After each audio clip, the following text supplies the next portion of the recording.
Hi guys, I showed you these two in the charity shop gold or garbage video. They're shake and go cars.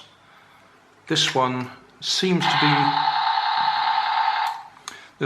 be more or less okay. I suspect there's a bit of dirt in the contacts, but initially neither of them worked. Leaving the batteries in them and switched on, they both try to work now. I think there must be a capacitor in the circuitry somewhere that needs to charge up a bit before the timing circuits work. So this one,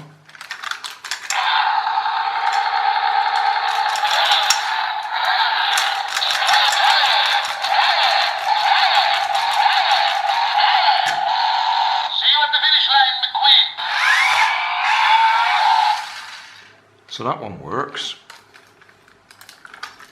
This one's not so keen. It was very corroded where the batteries were, and I've cleaned that up a bit.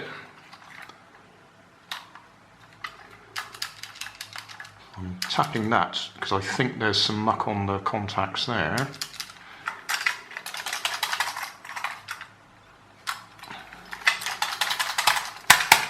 Oh, that doesn't help. Try that again. That one. This one doesn't seem so keen on working.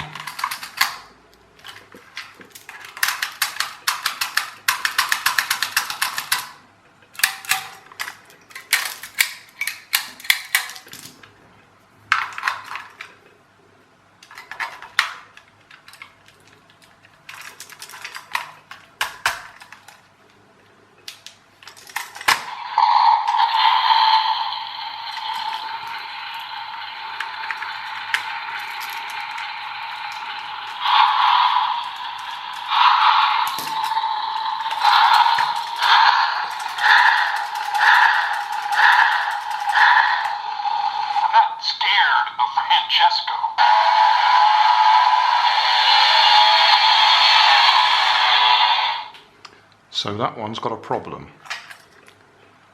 So we're going to have to take it apart.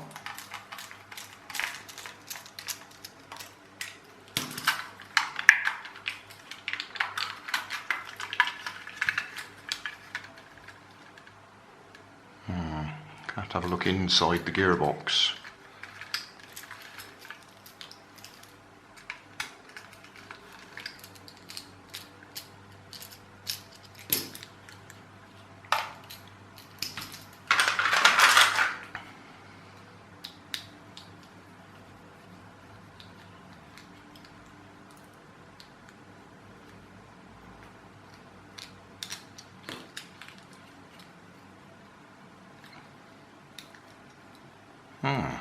How do we get it apart? That's frustrating. Well, now that I've forced that side off, I can see it's got two little clips.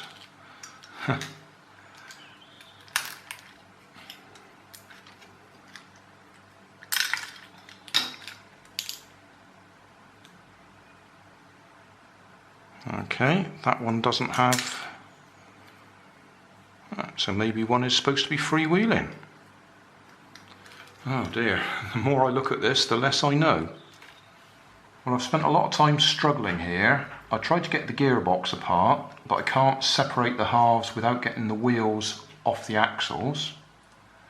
And I thought, when I got this cover off here, that was going to give me access to release the wheel, but it doesn't.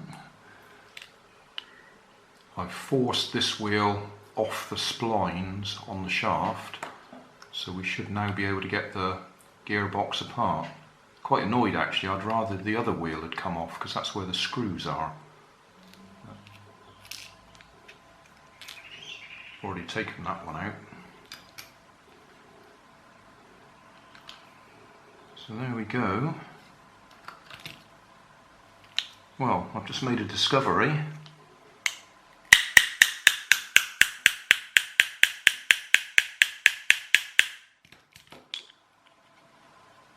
There is a clutch mechanism.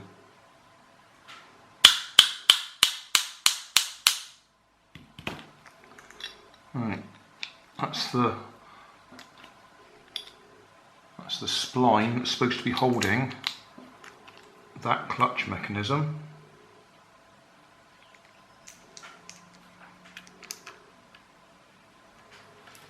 Right, got the screws out. What have we got inside?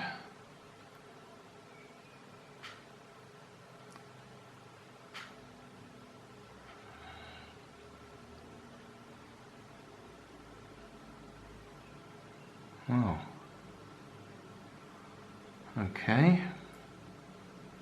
Something's missing.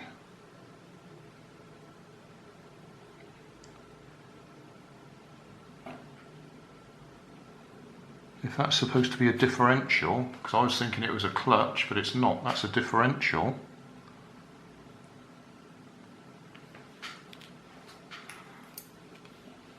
There should be two more gears sitting on there, one on each side. So that turning that one turns the intermediate gear, which turns the one on the other side. Why on earth have they got that in there if they've not implemented it? That's weird. You'll have to Google differential gears to understand what I'm talking about. But there definitely should be another gear just sitting here and here that would link that gear to that gear that's in there. How incredibly weird. What there should be is another gear sitting at that direction at right angles. Very odd. I've got to say, I keep looking at this and I just cannot figure out why they've put it together like this. The only way that spinning that gear with the electric motor can spin the wheels is just a little bit of friction between that gear and that plastic plate. There's nothing else that's holding it together, just friction. Maybe that's what's intended. Maybe it's supposed to allow it to slip. But that seems very odd.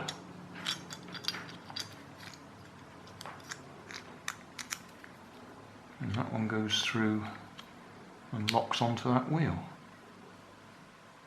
It's tempting to take the other gearbox apart in the other car and see if it's the same.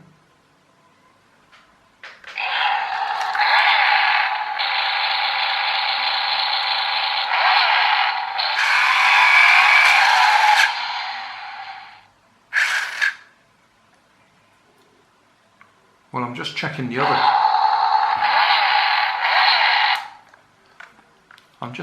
other car, and I've got to say that seems to be the same.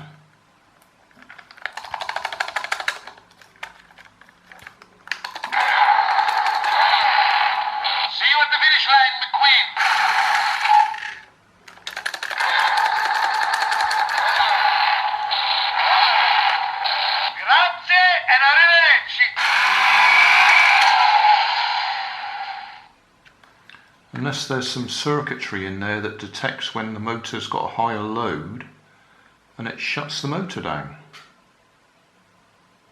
That's a bit clever, isn't it?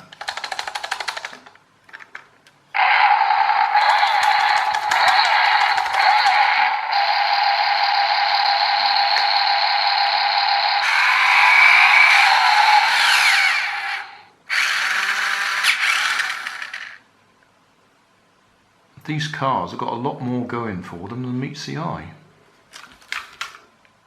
Well, I'll put the gearbox back together again now. I've done up that differential assembly, pushed it back on. For reference, That's the gear on the motor. That's our intermediate gear, which drives that one.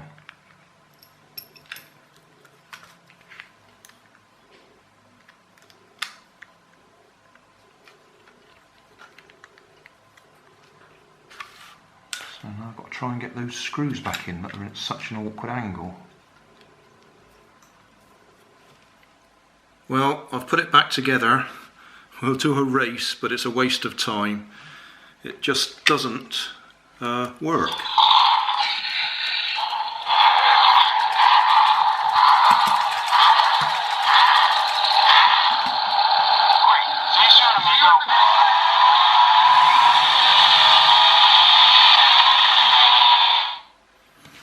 Yep, failure.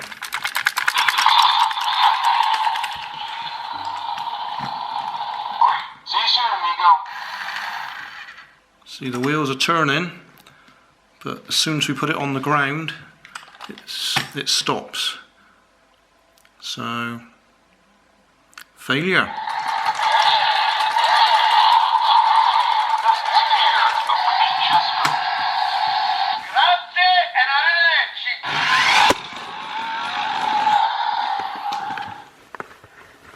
Still there, didn't move.